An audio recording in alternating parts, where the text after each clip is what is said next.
Clarksville parents are growing more frustrated with what they say is a lack of communication from the school district. A teacher at Montgomery Central High School was accused of showing a student nude photos of himself. And tonight, they took their concerns straight to the school board. Our Braden Ross shows us what they want to change as the investigation continues.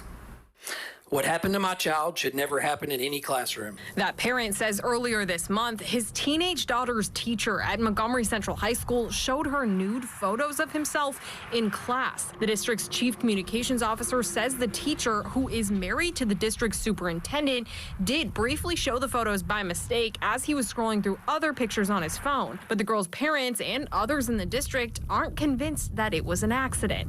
Too often it starts just like this, with a boundary being crossed, with an adult in a position of trust, and with a moment that should have been taken seriously from the very beginning. The district says after the report, the teacher was immediately placed on an alternative worksite off school property, and they say he had no prior complaints or disciplinary actions in his personnel file. They added that per district protocols, they don't start their own internal investigation until external investigations into the incident, like the one underway right now at the Montgomery County Sheriff's Office, are finished. We cannot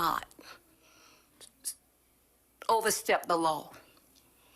And you can call us whatever you want to, but we can't mess this up. But that answer isn't good enough for many of the parents that showed up to the district school board meeting Tuesday night to say they just want more transparency. It feels like parents are being intentionally kept in the dark and that protecting the district's image comes before protecting the kids. In Clarksville, Braden Ross, WSMV4.